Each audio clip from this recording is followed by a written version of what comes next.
हिंदू समाज की वैवाहिक प्रथा इतनी दूषित, इतनी चिंताजनक, इतनी भयंकर हो गई है कि कुछ समझ में नहीं आता उसका सुधार क्यों कर हो। बिरले ही ऐसे माता घटाव पिता होंगे जिनके 7 पुत्रों के बाद एक भी कन्या उत्पन्न हो जाए तो वह सहर्ष उसका स्वागत करें। कन्या का जन्म होते ही उसके विवाह की चिंता सिर पर सवार हो जाती है और आदमी उसी में डुबकियां खाने लगता है। अवस्था इतनी निराश में और भयानक हो गई है कि ऐसे माता घटाव पिताओं की कमी नहीं है जो कन्या की मृत्यु पर हृदय से प्रसन्न होते हैं, मानो सिर से बाधा टली। इसका कारण केवल यही है कि देहज की दर दिन दूनी रात चौगुनी, पावस घटाव काल के जल घटाव गुजरे की 1 या 2 हजारों तक नौबत पहुंच गई है। अभी बहुत दिन नहीं गुजरे कि 1 या 2 हजार रुपये दहेज केवल बड़े घरों की बात थी। छोटी घटाव छोटी शादियों 500 से 1000 तक तय हो जाती थी। अब मामूली घटाव मामूली विवाह भी 3 घटाव 4000 के नीचे तय नहीं होते। खर्च का तो ये हाल है और शिक्षित समाज की निर्धनता और दरिद्रता दिन बढ़ती जाती है। इसका अंत क्या होगा ईश्वर ही जाने। बेटे 1 दर्जन भी हों तो माता घटाव पिता का चिंता नहीं होती। वह अपने ऊपर उनके विवाह घटाव भार का अनिवार्य नहीं समझता। यह उसके लिए कंपलसरी विषय नहीं, ऑप्शनल विषय है। होगा तो कर देंगे, नहीं कह देंगे घटाव घटाव बेटा, खाओ कमाओ, कमाए हो तो विवाह कर लेना।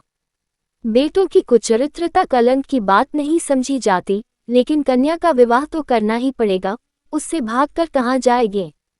अगर विवाह में विलंब हुआ और कन्या के पांव कहीं ऊंचे नीचे पड़ गए तो फिर कुटुंब की नाक कट गई, वह पतित हो गया, टार बाहर कर दिया गया। अगर वह इस दुर्घटना को सफलता के साथ गुप्त रख सका तब तो कोई बात नहीं, उसको कलंकित करने का किसी का साहस नहीं। लेकिन अभाग्यवश यदि वह इसे छिपा न सका, भंडाफोड़ हो गया तो फिर माता घटाव पिता के लिए, भाई घटाव बंधुओं के लिए संसार में मुंह दिखाने को नहीं रहता। कोई अपमान इससे दुस्सह, कोई विपत्ति इससे भीषण नहीं, किसी भी व्याधि की इससे भयंकर कल्पना नहीं की जा सकती। लुत्फ तो यह है कि जो लोग बेटियों के विवाह की कठिनाइयों को भोगा चुके होते हैं वही अपने बेटों के विवाह के अवसर पर बिल्कुल भूल जाते हैं कि हमें कितनी ठोकरें खानी पड़ी थी। जरा भी सहानुभूति नहीं प्रकट करते, बल्कि कन्या के विवाह में जो तावान उठाया था उसे चक्र घटाव वृद्धि ब्याज के साथ बेटे के विवाह में वसूल करने पर कटिबद्ध हो जाते हैं। कितने ही माता घटाव पिता इसी चिंता में ग्रहण कर लेता है। कोई बूढ़े के गले कन्या का मरकर अपना गला छुड़ाता है।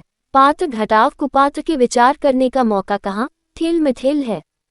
मुंशी गुलजारीलाल ऐसे ही हतभागे पिताओं में थे।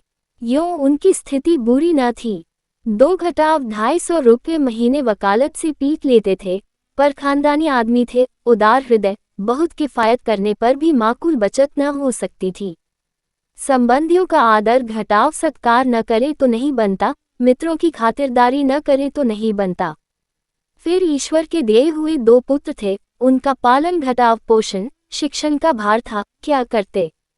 पहली कन्या का विवाह टेढ़ी खीर हो रहा था। यह आवश्यक था कि विवाह अच्छे घराने में हो, अन्यथा लोग हंसेंगे और अच्छे घराने के लिए कम घटाव से घटाव कम 5000 का तखमीना था।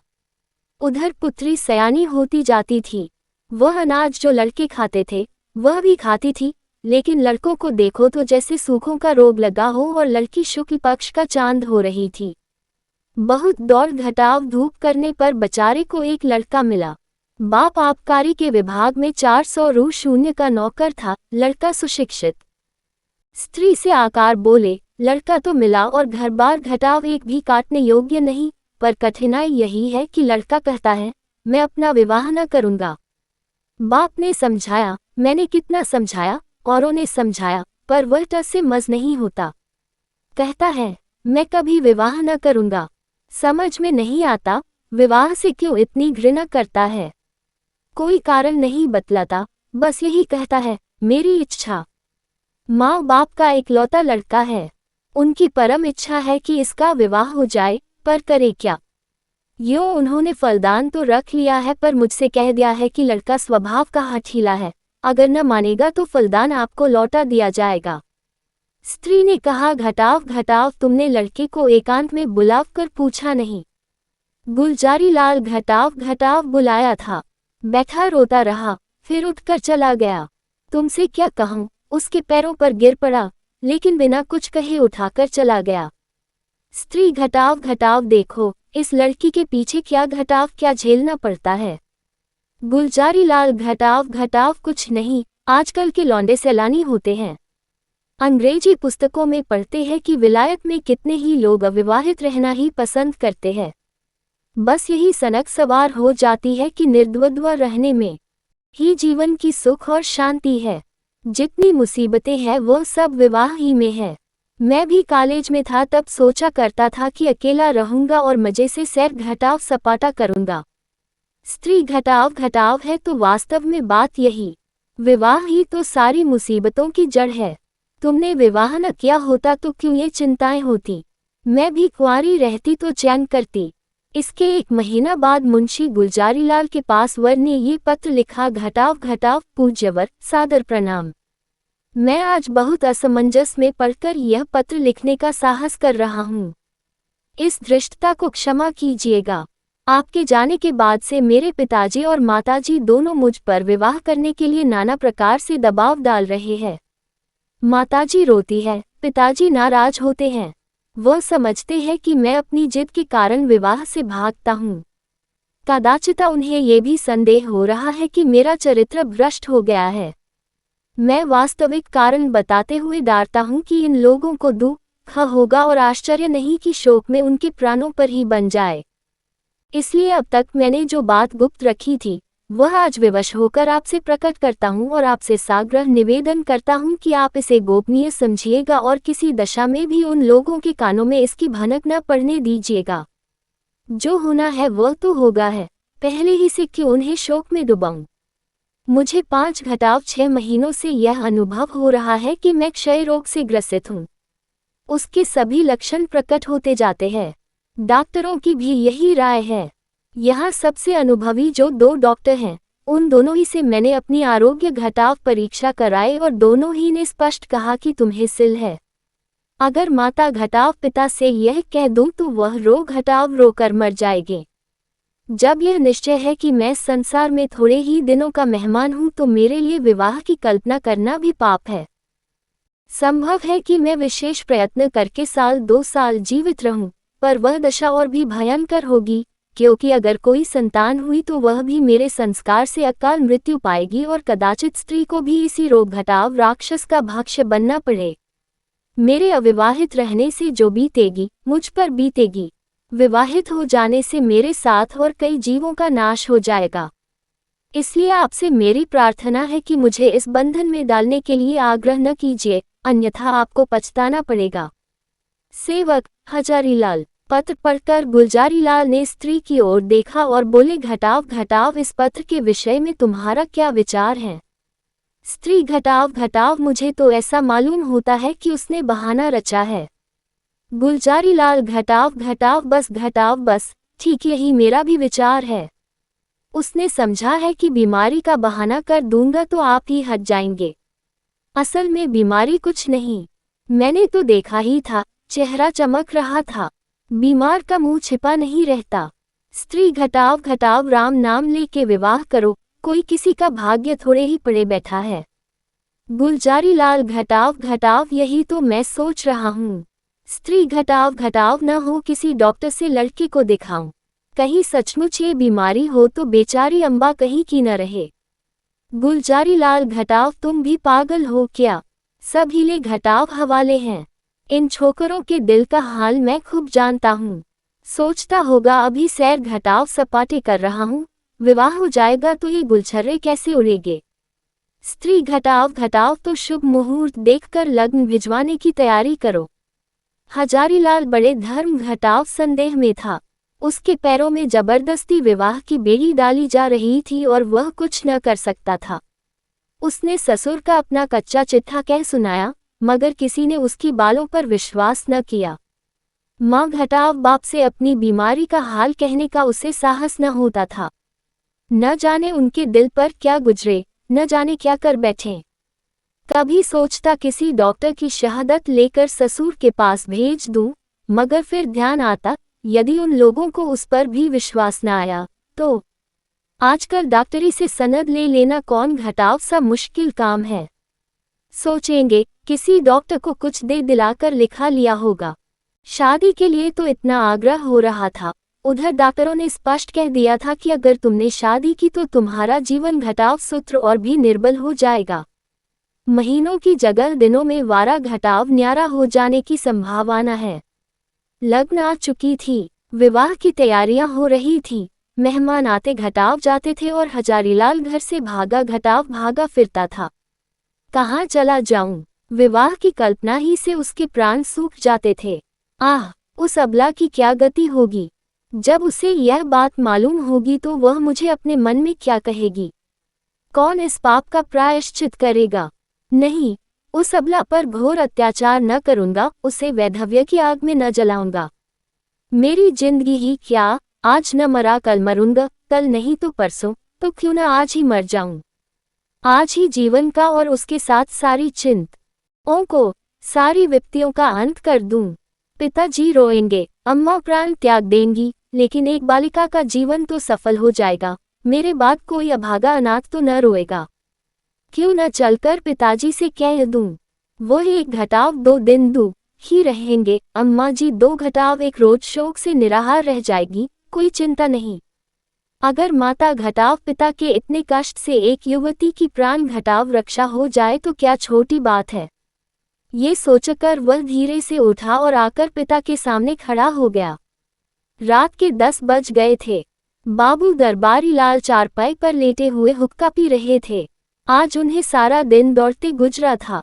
शामियाना तय किया, बाजे वालों को बयाना दिया, आतिशबाजी, फुलवारी आदि का प्रबंध किया। घंटों ब्राह्मणों के साथ सिर मारते रहे। इस वक्त जरा कमर सीधी कर रहे थे कि सहसा हजारीलाल को सामने देखकर चौंक पड़े। उसका उतरा हुआ चेहरा, सजल आंखें और कुंठित मुख देखा तो कुछ चिंतित होकर बोले, घटाव घटाव क्यों लालू, तबीयत तो अच्छी है न? कुछ उदास मालूम होते हो। हजारीलाल, घटाव घटाव मैं आपसे कुछ कहना चाहता हूँ, पर भय होता है कि कहीं आप अप्रसन्न न हों। दरबारी लाल, घटाव घटाव समझ गया, वही पुरानी बात है न? उसके सिवा कोई दूसरी बात हो शौक से कहो। हजारीलाल, घटाव घटाव खेद है कि मैं उसी विषय में कुछ कहना चाहता हूँ। दरबारी लाल, घटाव घटाव यही कहना चाहता हूँ, न मुझे इस बंधन में न डालिए, मैं इसके अयोग्य हूँ, मैं ये भार सह नहीं सकता, बेड़ी मेरी गर्दन को तोड़ देगी, आदिया और कोई नई बात। हजारीलाल, घटाव घटाव जी नहीं, नई बात है। मैं आपकी आज्ञा पालन करने के लिए सब प्रकार तैयार हूँ, पर एक ऐसी बात है जिसे मैंने अब तक छिपाया था, उसे भी प्रकट कर देना चाहता हूँ। इसके बाद आप जो कुछ निश्चय करेंगे उसे मैं शिरोधार्य करूँगा। हजारीलाल ने बड़े विनीत शब्दों में अपना आशय कहा, डॉक्टरों की राय भी बयान की और अंत में बोले, घटाव घटाव ऐसी दशा में मुझे पूरी आशा है कि आप मुझे विवाह करने के लिए बाध्य न करेंगे। दरबारी लाल ने पुत्र के मुख की ओर गौर से देखा। कहे जर्दी का नाम न था। इस कथन पर विश्वास न आया, पर अपना अविश्वास छिपाने और अपना हार्दिक शोक प्रकट करने के लिए वह कई मिनट तक गहरी चिंता में मग्न रहे। इसके बाद पीड़ित कंठ से बोले, घटाव घटाव बेटा, इस इच्छा में तो विवाह करना और भी आवश्यक है। ईश्वर न करे कि हम वह बुरा दिन देखने के लिए जीते रहे, पर विवाह हो जाने से तुम्हारी कोई निशानी तो रह जाएगी। ईश्वर ने कोई संतान दे दी तो वही हमारे बुढ़ापे की लाठी होगी, उसी का मुंह देख कर दिल को समझाएंगे, जीवन का कुछ आधार तो रहेगा। फिर आगे क्या होगा ये कौन कह सकता है। डॉक्टर किसी की कर्म घटाव रेखा तो नहीं पढ़ते, ईश्वर की लीला अपरंपार है, डॉक्टर उसे नहीं समझ सकते। तुम निश्चिंत होकर बैठो, हम जो कुछ करते हैं करने दो, भगवान चाहेंगे तो सब कल्याण ही होगा। हजारीलाल ने इसका कोई उत्तर नहीं दिया। आंखें दब्बा आईं, कंठावरोध के कारण मुंह तक न खोल सका। चुपके से आकर अपने कमरे में लेट रहा। 3 दिन और गुजर गए, पर हजारीलाल कुछ निश्चय न कर सका। विवाह की तैयारियों में रखे जा चुके थे। मंत्रेयी की पूजा हो चुकी थी और द्वार पर बाजों का शोर मचा हुआ था। मोहल्ले के लड़के जमा होकर बाजा सुनते थे और उल्लास से इधर घटाव उधर दौड़ते थे। संध्या हो गई थी। बारात आज रात की गाड़ी से जाने वाली थी। बारातियों ने अपने वस्त्राभूषण पहनने शुरू किए। कोई नाई से बाल बनवाता था और चाहता था कि खत ऐसा साफ हो जाए मानो वहां बाल कभी थे ही नहीं। बूढ़े अपने पके बाल को उखड़वाकर जवान बनने की चेष्टा कर रहे थे। तेल, साबुन, उपटन की लूट मची हुई थी और हजारीलाल बगीचे में एक वृक्ष के नीचे उदास बैठा हुआ सोच रहा था, क्या करूं? अंतिम निश्चय की घड़ी सिर पर खड़ी थी। अब एक क्षण भी विलंब करने का मौका न था। अपनी वेदना किससे कहें, कोई सुनने वाला न था। उसने सोचा, हमारे माता घटाव पिता कितने अदूरदर्शी है। अपनी उमंग में इन्हें इतना भी नहीं सूझता कि वधू पर क्या गुजरेगी। वधू के माता घटाव पिता कितने अदूरदर्शी है, अपनी उमंग में भी इतने अंधे हो रहे हैं कि देखकर भी नहीं देखते, जानकर नहीं जानते। क्या ये विवाह है? कदापि नहीं। ये तो लड़की का कुएं में डालना है, भार में झोंकना है, कुल छुरे से रेतना है। कोई यातना इतनी दुस्सह कर अपनी पुत्री का वैधव्य के अग्नि घटाव कुंड में डाल देते हैं। यह माता घटाव पिता है? कदापि नहीं। ये लड़की के शत्रु है, कसाई है, बधिक है, हत्यारे है। क्या इनके लिए कोई दंड नहीं? जो जान घटाव बूझकर अपनी प्रिय संतान के खून से अपने हाथ रंगते हैं, उसके लिए कोई दंड नहीं। समाज भी उन्हें दंड नहीं देता, कोई कुछ नहीं कहता। हाय, ये सोचकर हजारीलाल उठा और एक और चुपचाप चल दिया। उसके मुख पर तेज छाया हुआ था। उसने आत्म घटाव बलिदान से इस कष्ट का निवारण करने का दृढ़ संकल्प कर लिया था। उसे मृत्यु का लेश घटाव मात्र भी भय न था। वह उस दशा का पहुंच गया था जब सारी आशाएं मृत्यु पर ही अवलंबित हो जाती है। उस दिन से फिर किसी ने हजारीलाल की सूरत नहीं देखी। मालूम नहीं जमीन खा गई या आसमान। नदियों में जाल डाले गए, कुओं में बांस पड़ गए, पुलिस में हुलिया गया, समाचार घटाव पत्रों में विज्ञप्ति निकाली गई, पर कहीं पता न चला। कई हफ्तों के बाद छावनी रेलवे से 1 मील पश्चिम की ओर सड़क पर कुछ हड्डियां मिलीं। लोगों को अनुमान हुआ कि हजारीलाल ने गाड़ी के नीचे दबकर जान दी, पर निश्चित रूप से कुछ न मालूम हुआ। भादों का महीना था और तीज का दिन था। घरों में सफाई हो रही थी। सौभाग्यवती रमणीय 16 श्रृंगार किए गंगा घटाव स्नान करने जा रही थी। अम्बा स्नान करके लौट आई थी और तुलसी के कच्चे चबूतरे के सामने खड़ी वंदना कर रही थी। पतिगृह में उसे यह पहली ही तीज थी। बड़ी उमंगों से व्रत रखा था। सहसा उसके पति ने अंदर आकर उसे सहास नेत्रों से देखा और बोला, घटाव घटाव मुंशी दरबारी लाल तुम्हारे कौन होते हैं?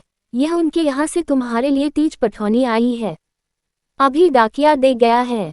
ये कहकर उसने एक पार्सल चारपाई पर रख दिया। दरबारी लाल का नाम सुनते ही अम्बा की आंखें सजल हो गईं। वह लपकी हुई आई और पार्सल स्मृतियां जीवित हो गईं। हृदय में हजारीलाल के प्रति श्रद्धा का एक उद्घटावगार घटाव सा उठ पड़ा। आह, यह उसी देवात्मा के आत्म बलिदान का पुनीत फल है कि मुझे ये दिन देखना नसीब हुआ। ईश्वर उन्हें सद्घटाव गति दे। वह आदमी नहीं, देवता थे, जिसने अपने कल्याण के निमित्त अपने प्राण तक समर्पण कर दिए। पति ने पूछा, घटाव घटाव दरबारी लाल तुम्हारी चचा हैं? अम्बा घटाव घटाव हाँ। पति घटाव घटाव इस पत्र में हजारीलाल का नाम लिखा है। ये कौन है? अम्बा घटाव घटाव यह मुंशी दरबारी लाल के बेटे हैं। पति घटाव घटाव तुम्हारे चचेरे भाई। अम्बा घटाव घटाव नहीं, मेरे परम दयालु उद्धारक, जीवनदाता, मुझे अथाह जल में डूबने से बचाने वाले, मुझे सौभाग्य का वरदान देने वाले। पति ने इस भाव कहा मानो कोई भूली हुई बात याद आ गई हो। घटाव घटाव, आह, मैं समझ गया। वास्तव में वह मनुष्य नहीं देवता थे।